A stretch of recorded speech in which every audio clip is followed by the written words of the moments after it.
Shalom and good day all, this is Tehillim29 back again for another Fool's Gold review. And this time some more Brian Michael Bendis.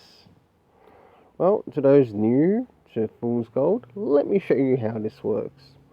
Well, what I do is I rate the cover, the art and the story, but there's some additional things.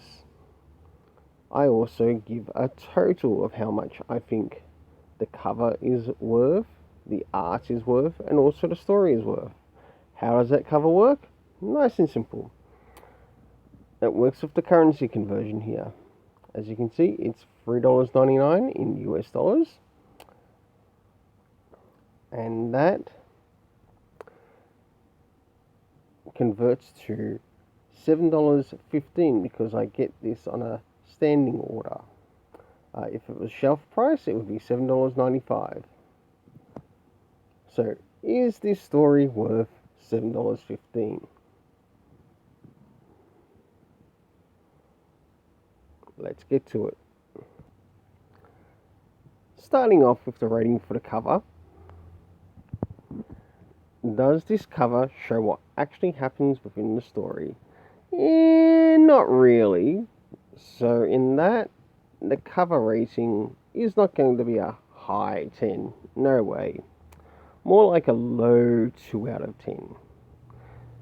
So in that, and how much I think the cover's worth? 75 cents. Let's move into the internal art, covering the beginning, middle, and also the end. As you can see, this is around the beginning.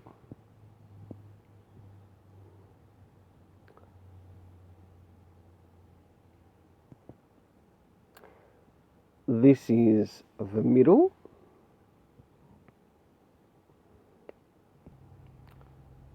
And this is around the end, or towards the end of the story. I must admit, some of the visuals in this, in a number of the panels, were very nice. But did it actually help with the story? In some things it did. Other things, I don't think it really worked at all. Especially in regards to the Gold Lantern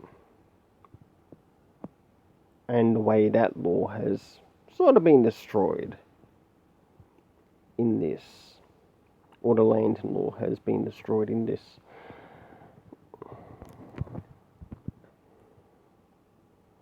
So let's move to the story.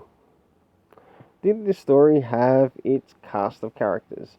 Yes, were they all able to be recognised? Pretty much. Not all of them, but a fair amount were. What about locations? No problem with locations. Did we get time of when some of these events took place? No, not at all. What about comic references? Because this story could really use a comic reference. Especially leading to the character of Rogol Zaar. So in that, it really stunk.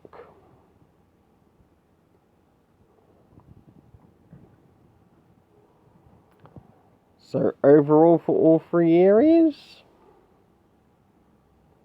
a 1 out of 10. My goodness, this story was terrible. Of course, playing on the romanticism, not really needed. Plus, DC does not need John to be a cradle snatcher to someone who lives in the far future. Plus, it would make him look like Joe Biden. You know, the guy who sniffs kids' hair. Now, that's a bit creepy. And it would actually make John look a bit creepy in that too. Not a very good message for the reader, or the kids, I must say.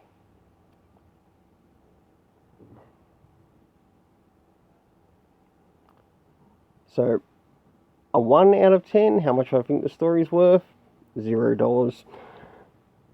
0 cents. Well, you can't bank on Bendis at DC Comics, but you can bank on Bendis in his Jinx World storytelling. So I advise you, go pick up his Jinx World. It's better storytelling than this. It's not as trashy. And until then, let's keep it colourful. Don't forget to like, share and subscribe. Hit the notification bell, and as you can see, I'm on the slow road to reaching 150 subs. If you'd like to help out with that, I will make sure that the subs will be rewarded with something I've got planned. If you've now made it to the end of the video, you are awesome.